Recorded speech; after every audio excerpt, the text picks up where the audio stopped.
Le second tour des élections municipales aura bien lieu le dimanche 28 juin 2020. Mener une campagne électorale à Vic-en-Bigorre, dans un tel contexte d'incertitude du monde et de contraintes sanitaires, est un défi. Il faut bien le dire, les électeurs ont d'autres chats à fouetter que de penser aux élections. Expliquez-nous la démarche et la méthode retenue par votre équipe. Alors, tout à fait. Pour nous, c'est comme pour l'ensemble de tous nos concitoyens, c'est une expérience nouvelle. Il y aura l'avant et l'après-pandémie. Aujourd'hui, nous devons faire face à des restrictions quant à l'élaboration de notre campagne électorale. Nous sommes dans une campagne électorale qui n'aura rien à voir avec celle précédente et peut-être qui sera la première d'une longue manière de fonctionner. Aujourd'hui, il nous est interdit de nous réunir, pas de réunion publique, pas de porte-à-porte, pas de distribution de tracts au marché ou dans la rue avec contact immédiat avec la population. Cependant, il nous semble que rien ne peut se faire, rien ne peut s'échafauder sans la participation des concitoyens et des concitoyennes. Au premier tour, moins de 50% de nos concitoyens et nos concitoyennes se sont déplacés. Et pour ceux qui l'ont fait, je trouve que c'est un acte courageux, un acte de civisme, puisqu'il fallait oser venir, là, se déplacer, alors que tous les signaux étaient au rouge et que la pandémie arrivait sur notre pays. Je tiens d'abord à remercier toutes celles et ceux qui ont voté pour nous, qui nous ont porté leur suffrage, mais globalement, toutes celles et ceux qui se sont déplacés pour voter ou pour M. Bennett ou pour M. Héron. Parce que ce jour-là, il fallait oser venir. Le 28 juin, il nous semble que la pandémie a fait quand même, enfin, je ne suis pas un spécialiste, mais tous les spécialistes, tout le monde s'accorde à dire que la pandémie est en net recul et qu'aujourd'hui, les risques sont plus faibles. Il n'en est pas moins vrai qu'il faut conserver dans l'esprit le risque de la seconde vague dont certains spécialistes nous prédisent dans les mois à venir.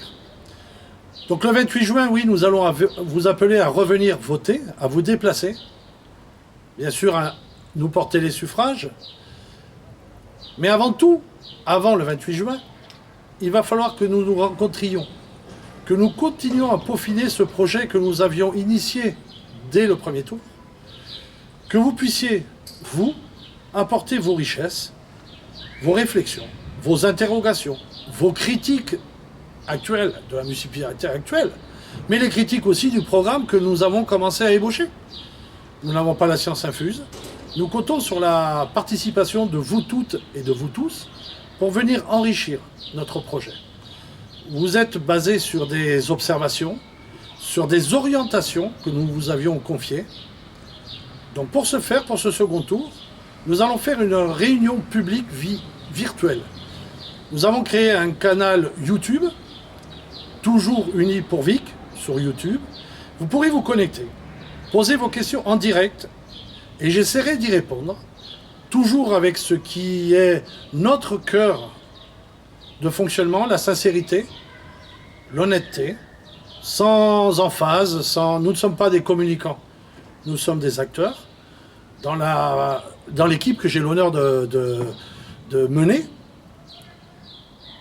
des chefs d'entreprise, des directeurs de centres médicaux, sociaux, d'écoles. Nous sommes toutes et tous pleins de richesse, d'énergie, de compétences. Et c'est cette accumulation qui fait que notre équipe est de loin l'équipe la plus représentative du territoire et à mon sens la plus riche.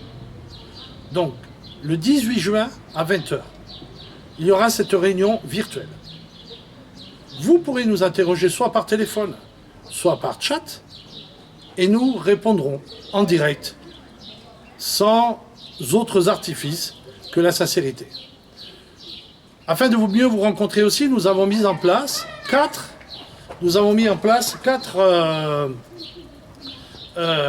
réunions publiques Alors, ce ne sont pas des réunions publiques puisque c'est interdit. Nous avons décidé de faire quelque chose d'original, des réunions chez l'un de nos candidats, un membre de notre liste qui, par quartier, accueillera chez lui ou chez elle les personnes qui souhaiteraient venir nous poser des questions en direct. Depuis la semaine dernière, le président Macron a précisé que la restriction de 10 personnes est élevée. Bien sûr, nous respecterons les gestes barrières, les distances, le respect des distanciations physiques. Nous aurons à notre disposition des masques pour ceux qui le souhaitent, du liquide hydroalcoolique, enfin toutes les conditions qu'il convient d'avoir pour pouvoir se réunir en toute sérénité. Vous pourrez nous poser vos questions en direct, directement, visuellement, et après nous finirons ces petits moments de convivialité par le verre de l'amitié. Voilà, aujourd'hui, c'est une nouvelle ère qui commence. La pandémie nous a obligés à revoir collectivement notre copie. À nous de savoir écrire la nouvelle copie ensemble. Alors bien entendu, nous distribuerons dans vos boîtes aux lettres tous les éléments avec les adresses, les horaires et les lieux, bien sûr, de ces réunions publiques. Je vous précise aussi que nous avons créé depuis lundi dernier un site internet qui est déjà en service, toujours uni pour Vic, alors www.toujoursunispourvic au pluriel attaché.fr. Sur le site, vous aurez la totalité des productions que nous avons faites, le programme, les professions de foi des 2 tours, la liste complète et surtout détaillée de chacun des membres qui la composent. J'insiste là-dessus. Ne partez pas sur une individualisation du vote. Le vote qui vous sera demandé le 28 juin est le vote d'une équipe, et le vote d'un collectif, et le vote de compétences, un vote d'énergie. Ce n'est pas 3 ou 4 personnes qui dirigent la mairie et qui font la pluie au beau temps. Nous, c'est 27 que nous menons, c'est à 27 que nous menons, le projet. Ce sera à 27 que nous le gérerons, puisque les membres de l'opposition, si nous gagnons, comme nous nous y sommes engagés dès le premier tour, seront associés à toutes les actions vicoises. Un adjoint à l'opposition, nous confirmons cette information. Le président de la commission des finances sera aussi choisi parmi les membres de l'opposition. C'est un signe fort pour la transparence et pour le bien-être futur de notre vivre ensemble.